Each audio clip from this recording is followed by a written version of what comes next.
विद्येविना मती गेली, मती विना नीती गेली, नीती विना गती गेली, गती विना वित्त गेले, वित्ता विना शूद्र खचले. इतके अनर्थ एका अविद्येने केले. म्हणून शिका, संघटित व्हा आणि संघर्ष करा. जन्मापासून मरणापर्यंत कुठलंही कर्मकांड नसलेला अशा शुद्ध विधींचा धर्म, असा एक नवा धर्म, सत्यशोधक धर्म.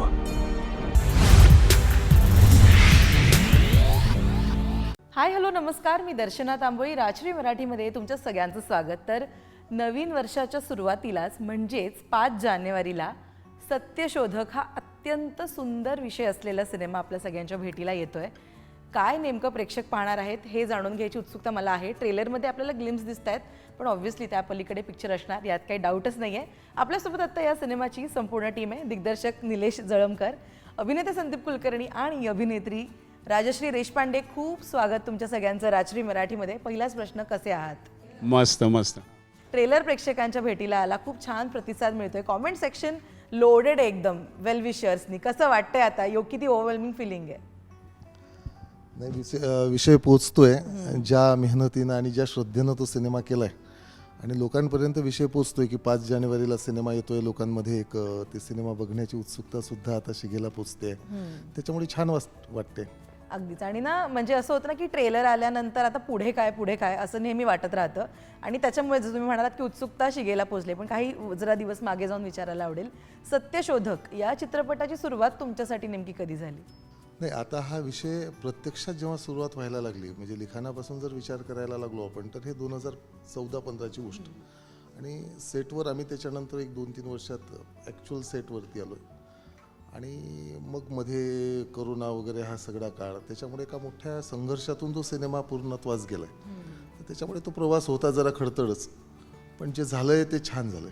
अगदीच. सर, तुमच्यासाठी कधी सुरुवात झाली या चित्रपटाची? माझ्यासाठी जेव्हा पहिला ड्राफ्ट स्क्रिप्टचा आला, निलेश घेऊन आले आणि त्याच्याबरोबर एक फोटो होता ज्याच्यामध्ये महात्मा फुले आणि माझा फोटो असा मॉर्फ केलेला फोटो त्यांनी दाखवला. त्यामुळे पहिला प्रश्न जो माझा होता की मी का, म्हणजे कारण मी कधी इमॅजिन केलं नव्हतं की महात्मा ते फुले. पहिलं येतं ना की मी असा दिसीन का. हां, सो ते बऱ्यापैकी हे झालं होतं. आणि मग आमच्या खूप ट्रायल्स झाल्या, कारण वयाचं पण होतं. बरोबर. साधारण 20 ते मी किती लहान दिसू शकतो पासून ते असं ते सगळं त्या ट्रायल्स झाल्या. आणि मग तिथून मग सगळं मग वाचन आणि मग त्यातलं सगळं उत्खलन वगैरे असं सुरू झालं. राजश्री मॅम? जवळजवळ 7 वर्षापूर्वी मला संदीपने कॉल केला होता. आणि मी मराठीत तसं काम केलं नव्हतं पहिले, हिंदीमध्ये काम सुरू झालं होतं माझं. आणि तेव्हा माझा एक सिनेमा अँग्री इंडियन गॉडेसेस बरंच ट्रॅव्हल करत होता आणि कुठेतरी संदीपने त्याच्याबद्दल किंवा आणखीन काही कामाबद्दल बघितलं होतं. त्याच्या व्यतिरिक्त मी एक सोशल वर्कर पण आहे. तर मी त्याच वेळेस नेमकी एका गावामध्ये पाण्यावर आणि तिथलच्या टॉयलेट्सवर काम चाललं होतं. आणि त्याला हे पण कळलं की मी एक सोशल वर्कर पण आहे. आणि त्याने मला कॉल केला. तो म्हणाला की असं आहे, मी प्रोजेक्ट वर काम करतो आहे आणि सावित्रीबाईसाठी आम्ही विचार करतो आहे, तुला काय वाटतं? तर of course as an artist, as a human being, even having that name Savitribai Phule near you, itself is a honour. आणि मी लगेच म्हटलं हो नक्की. पण आणि त्याला काहीही विचारायचं नव्हतं. तो म्हणाला की आपण भेटूया, आपण लुक टेस्ट करूया आणि काम सुरू करूया. So I was very happy, कारण आम्ही म्हणजे आपण एक विषयाबद्दल तर बोलतो, पण आमचं सर्वात जास्त बोलणं समाजकार्याबद्दल झालं, माझं आणि संदीपचं. आणि त्यामुळे असं असतं ना की आपण जस्ट एक आर्टिस्ट म्हणून नाही, पण एक माणूस म्हणून सुद्धा आपण त्या विषयाकडे कशा पद्धतीने बघतो. जे कार्य ज्योतिबांनी आणि सावित्रीबाई फुलेंनी केलेलं आहे, त्या कार्याबद्दल आपल्याला काय वाटतं, आपण त्याच्यामध्ये काय करू शकतो. त्यामुळे एक सिनेमाच्या पुढे जाऊन आपण याला कसं बघतो याबद्दल जेव्हा डिस्कशन आम्ही केले, तेव्हा असं वाटलं की हो, आपण करेक्ट टीमबरोबर काम करतो आहे. सो एक 7 वर्षापूर्वी आम्ही याची सुरुवात केली होती आणि आय एम ग्लॅड की हा सिनेमा आत्ता येतो आहे. आणि हा ऑफकोर्स खूप महत्त्वाचा सिनेमा आहे. हा आजच्या काळामध्ये आजच्या पिढीसाठी आणि येणाऱ्या पिढीसाठी खूप खूप महत्त्वाचा आहे. सो या आता बघूया, म्हणजे आम्ही सगळ्यांनी मेहनत केलेली आहे as it's a collaborative space. आणि निलेशने ज्या पद्धतीने पुढे नेलेलं आहे, संदीपने ज्या पद्धतीने पुढे नेलेलं आहे, I feel it's gonna be good. Absolutely. आणि जेव्हा ऐतिहासिक म्हणा किंवा पौराणिक सिनेमे येतात त्याच्यासाठी ना रिसर्च हा खूप महत्त्वाचा ठरतो, कारण अनेकांनी अनेक गोष्टी लिहून ठेवल्या आहेत. त्यातलं 1-2-2.5 तासामध्ये काय बसवायचं, काय दाखवायचं, ऑब्व्हियसली ते चॅलेंजिंग असणार. सत्यशोधकच्या बाबतीमध्ये जर बोलायचं झालं तर कोणकोणत्या रेफरन्सेसचा इकडे आधार झाला आहे किंवा काय दाखवण्यावर जास्त फोकस करण्यात आला आहे? नक्कीच, कारण ऐतिहासिक सिनेमा करताना एक जबाबदारी असते आणि ते मांडताना एक आव्हानही असतं. महात्मा फुलेंचं कार्य मोठंच आहे आणि आयुष्यामध्ये एवढ्या घटना आहेत आणि प्रत्येक घटनेमध्ये सिनेमा आहे. मग तो मोह होतो, प्रत्येक गोष्ट त्याच्यामध्ये आली पाहिजे असं वाटत असतं एक लेखक म्हणून, किंवा एक आपण सिनेमॅटिक विजननी जेव्हा ते सर्व पाहतो त्यावेळेला खूप साऱ्या प्रसंगाच्या मोहातही पडत होतो. पण वेळेची मर्यादा आणि ह्या सगळ्या गोष्टी लक्षात घेता त्या कथेत जे काही येत आहे त्या फ्लोमध्ये एक सुंदर कथा बांधत असताना तेवढ्याच काही गोष्टी घ्याव्या लागल्या. आणि दुसरा जो महत्त्वाचा प्रश्न विचारला आहे तुम्ही, की हे सगळं घेताना निवडलं नेमकं कुठल्या कशाचा आधार घेतला, तर ही महापुरुषांची चरित्र मांडताना तीही एक काळजी घ्यावी लागते की कुठेतरी कुठल्या तरी समाजाच्या किंवा कुणाच्या भावना दुखावल्या गेल्या नाही पाहिजे. मग अशा वेळेस महाराष्ट्र शासनाने प्रकाशित केलेली जी पुस्तकं आहेत, एक महात्मा फुलेंचं समग्र वाङ्मय म्हणून आहे आणि त्यांच्या संग्रहातली काही पुस्तकं आहेत महात्मा फुलेच्या अनुषंगानं आलेली, तर त्या सर्व पुस्तकांचा आधार घेतला आणि जी प्रसंग त्यांच्या आयुष्यातली सर्व मान्य आहे, सर्व लेखकांनी त्या प्रसंगांना दुजोरा दिला आणि त्यावेळेसची जी ब्रिटिशकालीन पुरावे आहेत तर अशाच प्रसंगांना प्राधान्य दिलं. त्याच्यामुळे ते कुणाला आक्षेप घेण्यासारखं किंवा कुणाला दुखावण्यासारखं हे काही नाही आहे. पण एक गोष्ट मात्र राहिली की तो सिनेमा किंवा ते सर्व मांडता मांडता काहीतरी खूप राहिल्यासारखं वाटायला लागलं, कारण ते एवढं मोठं चरित्र आहे आणि त्याच्यामुळे एका गोष्टीत बसेल तेवढं आणि त्या एका कलाकृतीच्या मर्यादेत बसेल तेवढं घेता आलं. पण जेवढं घेतलं तेवढं एक संपूर्ण कथानक आहे. त्याला सुरुवात आहे छानशी, त्याला मध्यांतर आहे जसं पाहिजे तसं, आणि त्याला अगदी साजेसा असा शेवट पण आहे. त्याच्यामुळे कम्प्लीट कथानक देऊ शकलो, पण कम्प्लीट ज्योतिराव मात्र नाही देऊ शकलो. अगदीच. आणि प्रत्येकाच्या वाचनात कधी ना कधीतरी ज्योतिरावांची गोष्ट आलेली आहे. प्रत्येकाने शाळेच्या पुस्तकात म्हणा किंवा आता आपण ऑडिओ बुक्सकडे जास्त लक्ष देतो, ऐकलं आहे. सो तो जो अभ्यास आपला आधीपासून म्हणजे स्कूल डेजपासून आपण म्हणतो की वाचत आलो आहे किंवा ऐकत आलो आहे, त्याचा सर ही भूमिका साकारताना किंवा काम करताना सत्यशोधकमध्ये किती एक कोलॅबरेटिव्ह उपयोग झाला आहे किंवा किती ते फायद्याचं ठरलं आहे? तू म्हणालीस तसं सुरुवातीला असंच होतं, जसं बाकीच्यांना आपल्या शाळेतल्या पुस्तकातनं किंवा इतर वाचनातनं येतं तेवढंच माहिती होतं.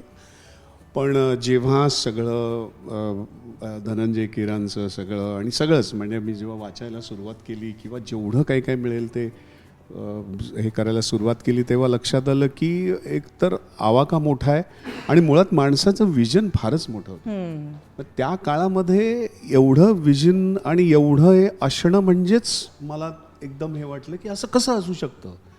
कारण स्वातंत्र्य चळवळीत सगळेच होते, एवढी लोकं होती, म्हणजे कितीतरी मोठी लोकं होती आपल्याला माहिती आहे.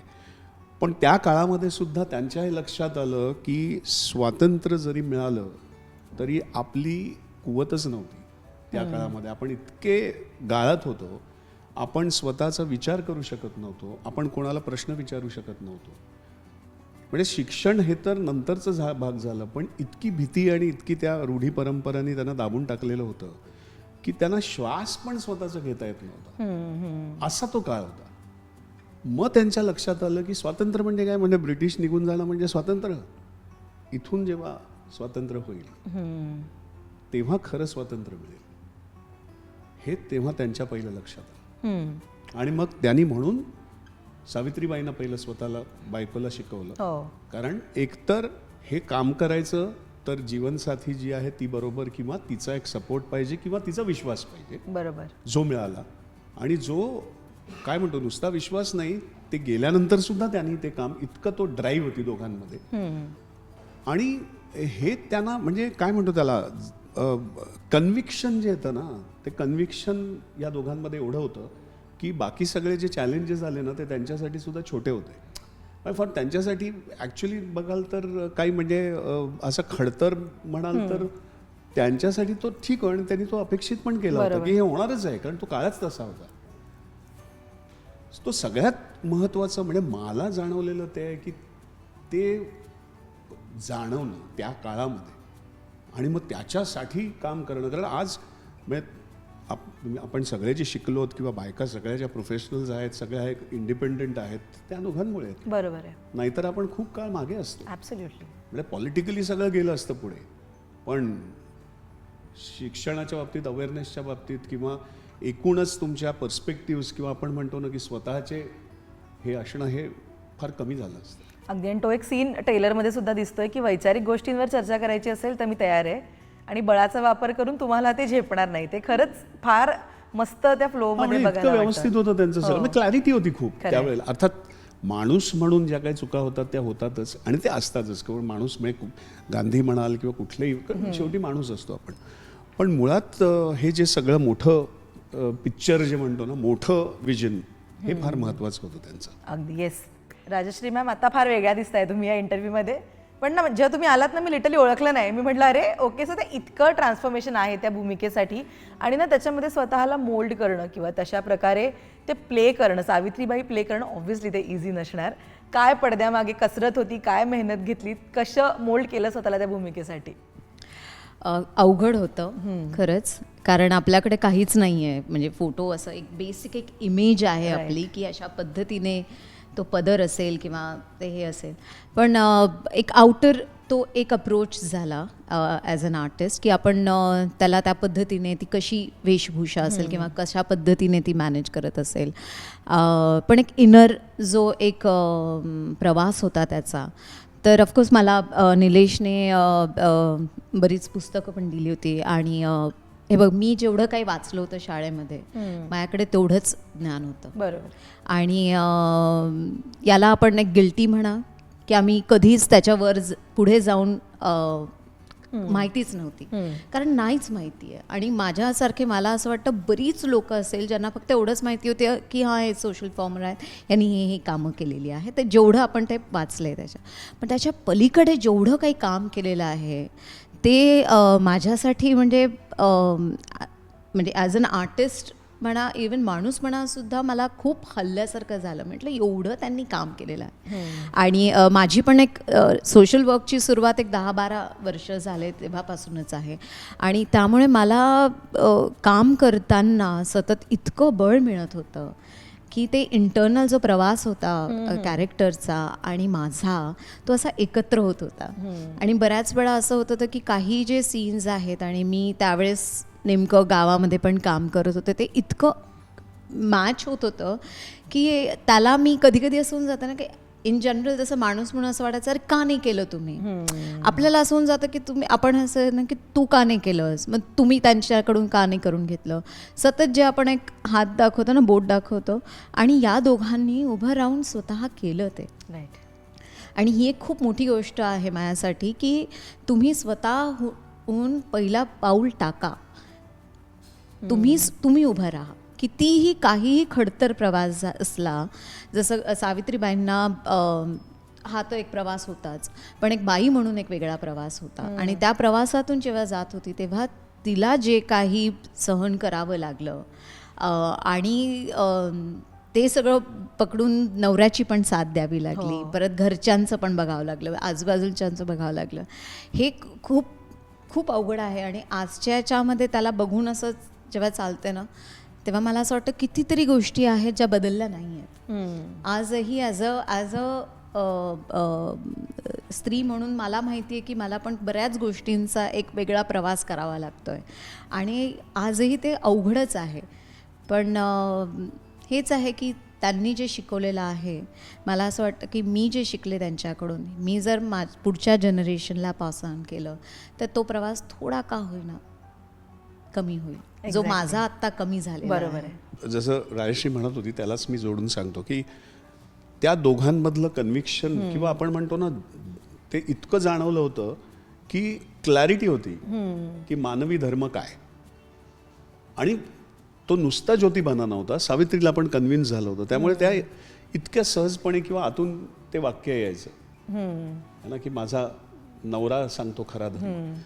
तर त्यामुळे ते काय म्हणतो त्याला बाहेरच्या म्हणजे जगाने किती प्रेशर आणलं असतं किंवा किती इन्फ्लुएन्स करायचा प्रयत्न केला असता तरी ते बदलणं शक्यच नव्हतं. इतकं ते आतून ते जाणवलं होतं आणि कन्व्हिन्स झालं होतं आतून. अगदी. आणि ना हां, एक नेहमी संदीप एक हे म्हणतो की पर्पज होता त्यांच्याकडे, हो, आणि तो पर्पज इतका इम्पॉर्टंट आहे. आणि मेन म्हणजे ती जी एक ते जे वाक्य ना, माणसाने माणसाशी माणसासारखे वागावे, वागावे. हे पण एक पर्पज आहे की हे जगाला, स्वतःला, आपल्या आसपासच्या लोकांना शिकवायचं, समजायचं स्वतःसुद्धा. ही किती मोठी गोष्ट आहे त्यांच्या आयुष्यातली.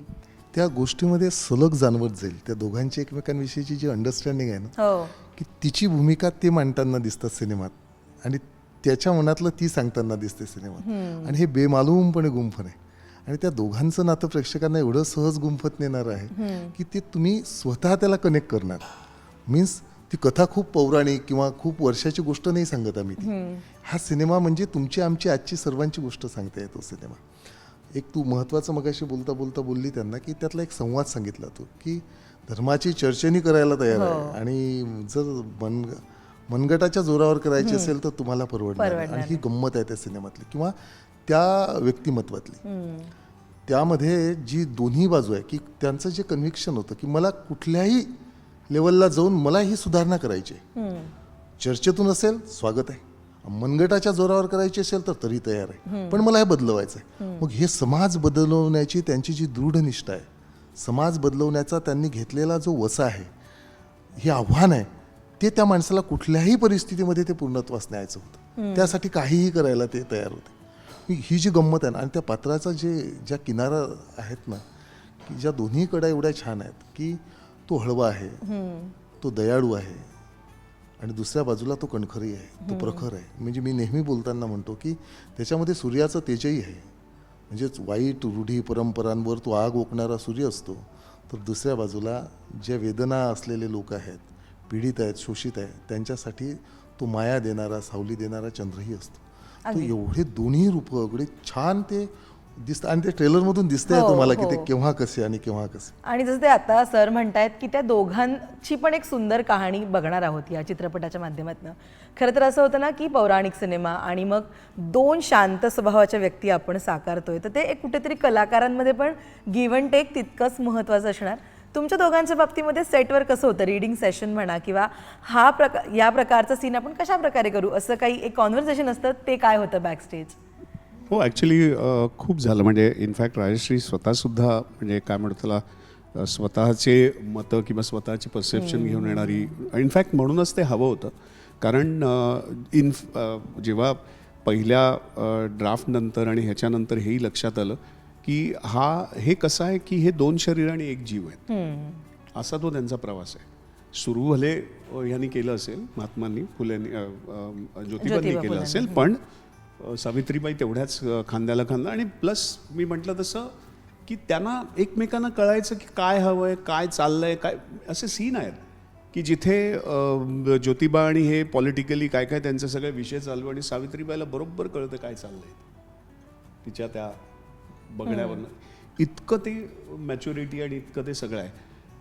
राजश्री इनफॅक्ट म्हणजे माझं एक हे होतं की राजश्रीला मी काम तिचं पाहिलंच होतं म्हणजे हे, पण एकतर सोशल वर्कचं मोठं काम आहे तिचं. आणि कसं होतं की ह्या कॉम्बिनेशनची नटी मिळणं फार कठीण होतं. ह्याचं कारण एकच आहे की ते आतून येणं, हे सगळं समाजाचं किंवा वाटणं किंवा करणं, हे यू कॅन सी तिच्या वावरातूनच दिसतं सिनेमामध्ये. आणि काही सीन्समध्ये स्पेशली म्हणजे जसं म्हटलं काही ह्याच्यामध्ये म्हणजे आमचं तिला काही शंका होत्या, त्या हे झाल्या, आम्ही हे करून मग निलेशशी बोलून आम्ही बऱ्यापैकी त्याच्यावरती एकूण काम पण केलेलं आहे. आणि तसंच घेतलं नाही, चर्चा झाली छान, कन्व्हिन्स केलं एकमेकांना आणि जिथे आम्ही एका निर्णयावर आलो त्या खूप गोष्टी आम्ही केल्या अडॉप्ट. असं काही 2-3 प्रसंगाच्या बाबतीत तर म्हणजे झालं ते. आणि पण जे झालंय ते एवढं छान झालंय ते सर्व आता पाहताना. आणि व्हायलाच पाहिजे. प्रत्येकांचे प्रश्न होते आणि जेव्हा प्रश्न महात्मा फुलेंचाही तोच विषय होता ना, की प्रश्न विचारायला जेव्हा आपण सुरुवात करतो ना, तिथे खऱ्या अर्थानं ती कलाकृती पूर्णत्वास जाते आणि एक अर्थपूर्ण कलाकृती होते. आहे ते स्वीकारायचं नाही आहे. तेच महात्मा फुलेंनी स्वीकारलं आणि माझ्या दोन्ही ॲक्टरनी ते स्वीकारलं. त्याच्यामुळे खूप प्रश्न असायचे, चर्चा व्हायची आणि प्रॉपरली त्यातून निर्णय घेतला जायचा. पण राजेश्री मॅम, तुम्हाला जेव्हा संपूर्ण जेव्हा शूटिंग चालू होतं किंवा स्क्रिप्ट रोज छान छान सीन्स किंवा एक इमोशनल टच त्या सीन्सला, काय कॉमन पडलेला प्रश्न काय असायचा सत्यशोधकच्या शूटिंग दरम्यान? असं काही होतं की रोज कॉमन ते डोक्यात यायचं? एक काळ दाखवत होतो ना आपण, हो. आणि त्या काळानुसार सगळ्या गोष्टी असायला पाहिजे. Right. त्यामुळे तो एक प्रश्न पडत होता की अच्छा हे आहे का या काळाचं, अशा पद्धतीने होईल का, ते तशा पद्धतीने होईल का. म्हणजे बेसिक एक जस्ट सिम्पल गोष्ट आहे की सेफ्टी पिन नाही लावलेली आहे मी, तर ही एक बेसिक गोष्ट होती. प्रयत्न केलेला आहे की प्रत्येक ठिकाणी तो एक ऑथेंटिसिटी ठेवला आहे, प्रयत्न केला आहे. पण तरीही ॲज अ सिनेमा एक कोलॅबरेटिव्ह स्पेस आहे, त्यामुळे आपल्याला प्रत्येक गोष्ट कडे लक्ष नाही देता बरोबर. येत. So I really don't know. पण मला असं वाटतं की प्रत्येकाने थोडं प्रेम केलेलं आहे या सब्जेक्टवर, आणि त्यामुळे भलेही हे असेल, म्हणजे काही प्रश्न असतील, पण मला वाटतं की ते कुठे ना कुठे तरी ते सॉल्व्ह झाले असते. येस. निलेश सर, जेव्हा पौराणिक सिनेमे बनतात ना, तेव्हा तो काळ उभा करणं, लाईक शी सेड की काळ उभा आपण करत असतो, तर टेक्निकल बाजूसुद्धा इथे खूप महत्त्वाची ठरते. कारण तेव्हा जे होतं ते आत्ता तेवढंच ऑथेंटिसिटीने दाखवणं, हे एक आपण म्हणतो ना, VFX जरी असलं, सेट जरी उभारत असलो तरी त्याच्याकडे लक्ष द्यावंच लागतं. डिरेक्टर म्हणून या बाबतीमध्ये काय काय चॅलेंजेस फेस करावे लागले आणि ते कसं निभावून नेलं? नाही, ते प्रत्येक बाबतीतच होतं. लिहिताना पासून, संवाद लिहिताना, कारण त्यावेळेला ब्रिटिश आलेले, कंपनी सरकार भारतभर होतं, त्यामुळे आता ट्रेलरमध्ये दिसतं एकदम व्यवस्थित बोली भाषा आहे या चित्रपटात. आणि त्याच्यामुळे इंग्लिश हे वापरात आलेली भाषा होती. किंबहुना महात्मा फुलेंचं शिक्षणच एका मिशनरी शाळेतून झाल्यामुळे त्याच्यामध्ये येणारे शब्द ही इंग्लिश असायचेच. बरोबर. मग अशा वेळेस ही मिश्र भाषा झालेली आहे आणि गावखेड्यातून मात्र ती ग्रामीण भाषा असायची. कुठे इकडे पुण्याची जी होती ती भाषा थोडी एका वेगळ्या प्रमाण भाषा असायची. बरोबर. मग ग्रामीण प्रमाण, कारण सावित्री फुले येतात त्या नायगावरून, एका खेड्यातून, एका गावातून. तर हे जे मिश्रण होतं ना, हे लिहितानाही तेवढं आव्हानात्मक होतं. दुसऱ्या बाजूला हा पिरियड मेंटेन करत असताना सगळ्यात महत्त्वाचा असतो तो सेट्स आणि जे आर्टचं काम होतं तेही महत्त्वाचं होतं. मग अशा वेळेस त्यावेळेसचं पुणं, त्यावेळेसची मुंबई याची रेफरन्सेस प्रॉपरली घेतल्या गेली आणि आर्ट डिरेक्शनचा चांगला छान सपोर्ट होता. आणि सोबत जिथे आणखी गरज वाटली तिथे VFXचा सपोर्ट मिळाला आणि काही लाईव्ह लोकेशन्स पण छान मिळाली. म्हणजे ॲक्च्युअल रिअल लोकेशन्सला जिथे गेलो आम्ही ती पण छान होती. ज्या ज्या भागात शूट केलं आम्ही तिथे, आणि मग जिथे पाहिजे तेवढा सेट्स, जिथे पाहिजे तेवढं VFX, असं करत ते जे विजन होतं तो काळ उभा झाला. अगदी. हे सगळ्या बाबतीत, लिखाणापासून त्यानंतर म्युझिक पण त्याच तोलीचं आणि त्या काळाला घेऊन जाणारं, त्या गोष्टीशी एकरूप असलेलं किंवा त्या काळालाही सुद्धा न्याय देणारं संगीत पाहिजे होतं. तर अमित राजनेही छान वर्क केलं. अमित राज नुसतं संगीत गाणी दिली आणि मोकळा झाला असं नव्हतं, तो आपल्या प्रोसेसमध्येच होता अमित राजे. म्हणजे आम्ही स्क्रिप्टपासून एक रिडिंगलाही तो होता, त्यानंतर बाकी सर्व गोष्टीत जशी जशी गोष्ट पुढे गेली, एक शूट झालं आहे, त्याच्यानंतर रफ एडिट पण दाखवलं आहे, त्याच्यानंतरही खूप गोष्टी बदलवल्या. म्हणजे प्रत्येक माणसाने, प्रत्येक डिपार्टमेंटनी एका डिव्होशननी प्रोजेक्टसाठी काम केलेलं आहे आणि त्याच्यामुळे ती कलाकृती या लेवलला आज आलेली आहे. अगदी. तुमच्या दोघांसाठी प्रश्न आहे.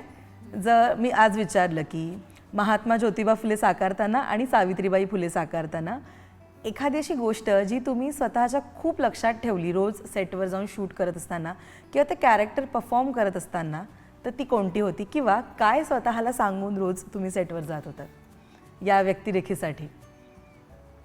माझ्यासाठी विचारशील तर मी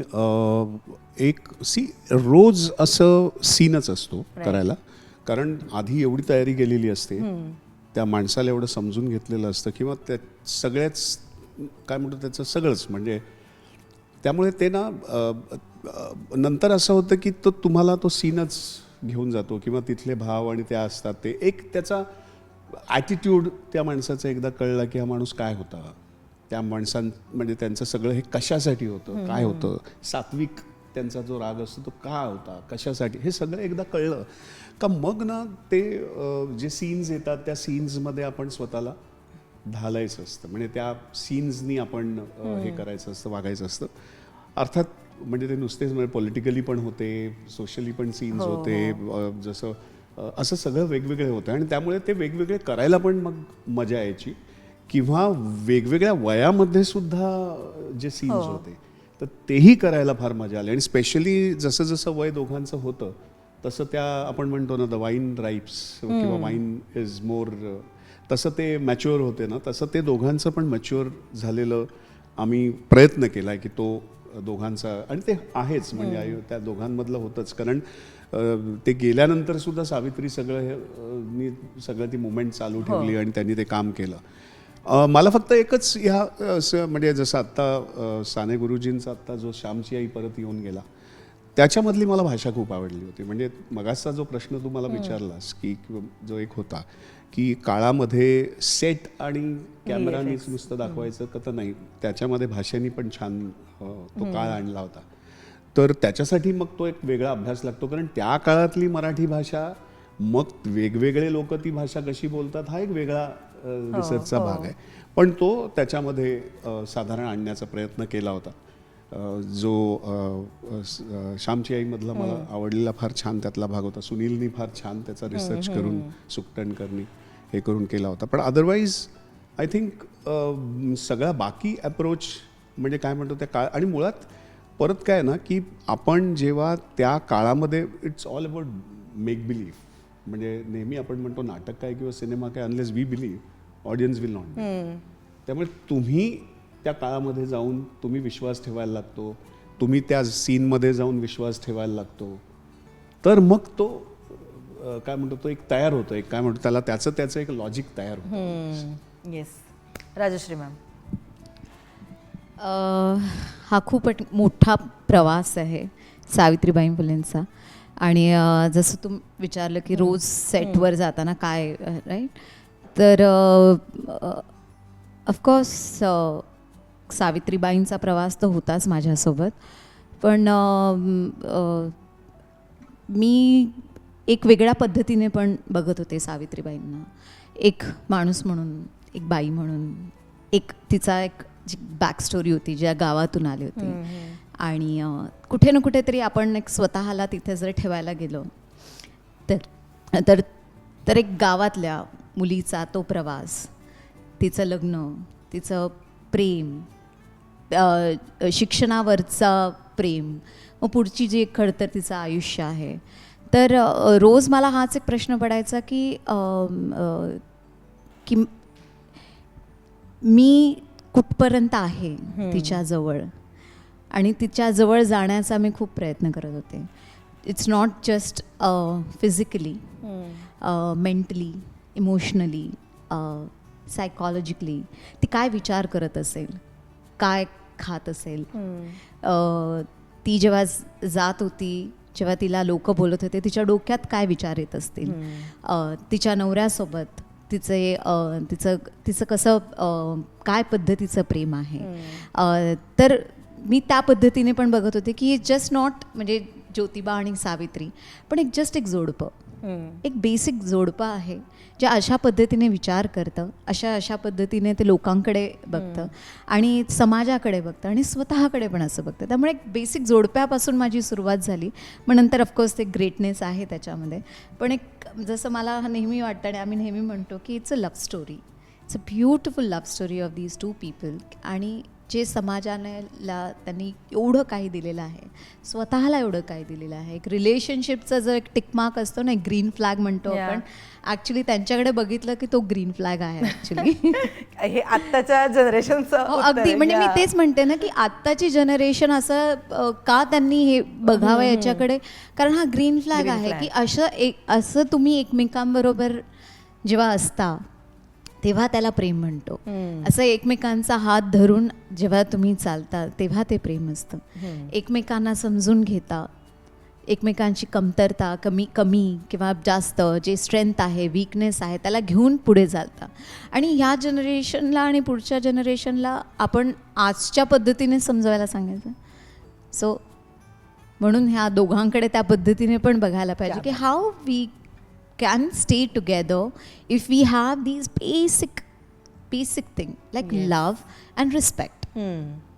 येस, आणि तयार झालाय सत्यशोधक 5 जानेवारीला, म्हणजे अगदी नवीन वर्षाच्या सुरुवातीलाच येतोय प्रेक्षकांच्या भेटीला. काय आपल्या लाडक्या प्रेक्षकांना थिएटरपर्यंत यायचं अपील कराल सगळेच जण? मी आता तो चीझी लाईन मांडणार आहे. नमस्कार, तुम्ही बघत आहात राजश्री मराठी. कुठे बघू मी? हां, नमस्कार, तुम्ही बघत आहात राजश्री मराठी. मी राजश्री देशपांडे. त्यांना हे इंटरव्ह्यूच्या सुरुवातीपासूनच करायचं होतं. अगदी. मग अरे मला बऱ्याच वेळा म्हणतात की राजश्री मराठीच्या कडून आली आहेस का तू, म्हणजे are you from that family? म्हटलं हो, माझ्याच नावावर त्यांनी राजश्री मराठी लिहिली. बट सिनेमा 5 जानेवारीला थिएटरमध्ये येतोय. प्लीज बघा. हा सिनेमा खूप खूप महत्त्वाचा आहे आणि यांचा जो प्रवास आहे हा खूपच इन्स्पायरिंग आहे. तर प्लीज बघा थिएटरमध्ये जाऊन आणि पूर्ण फॅमिलीला घेऊन जा. संदीप सर. माझं तर म्हणणं आहे की सिनेमा करायच्या आधी मी तुमच्यासारखाच होतो, प्रेक्षकांसारखाच. जेवढी माहिती तुम्हाला होती तेवढीच होती, पण मी खरंच सांगतो, आतमध्ये शिरल्यानंतर किंवा आतमधनं भिजल्यानंतर असं वाटतं की हे ओलेपण फार धन्य आहे. तर तुम्हीही ओले व्हा, थिएटरमध्ये भिजा, हा अनुभव घ्या, कारण हा अनुभव हा इतका मौल्यवान आहे की तुमच्या मुलांना, तुमच्या आधीच्या जनरेशनला, सगळ्यांना हा अनुभव घेऊ द्यात, कारण अशी लोक होणे नाही परत, आणि परत असा सिनेमा होणे नाही म्हणून. Yes, Nilesh sir. अगदी संदीपजींच्या मताशी मी सहमत आहे की असा सिनेमा होणे नाही. आम्ही फक्त तक्रारी करतोय की असे विषय येत नाहीत, असे विषयच सिनेमाचे येतात. आणि आता एक शुद्ध, स्वच्छ आणि एक सुंदर असा विषय आलेला आहे, सत्यशोधक. महात्मा फुले आणि सावित्रीबाई फुलेंचा धगधगता आयुष्याचा प्रवास, जो तुम्ही आम्ही सर्व आजच्या जीवनाशी, तुमच्या आमच्या जीवनाशी त्याला कनेक्ट करू शकाल. म्हणून संपूर्ण कुटुंबानं आपल्या मुलाबाळासहित, विशेष म्हणजे लहान मुलांना घेऊन सुद्धा हा सिनेमा एक बघण्यासारखा सिनेमा आलेला आहे. 5 जानेवारीला अवघ्या महाराष्ट्रभर प्रदर्शित होतो आहे. सर्वांनी सहकुटुंब आणि मुलाबाळासहित हा सिनेमा पाहावा, एवढंच आव्हान या निमित्तानं करतो. येस, थँक्यू सो मच, आणि संपूर्ण टीमला खूप शुभेच्छा 5 जानेवारीसाठी. Thank you. All the best आणि Thank you. Happy new year. Happy new year.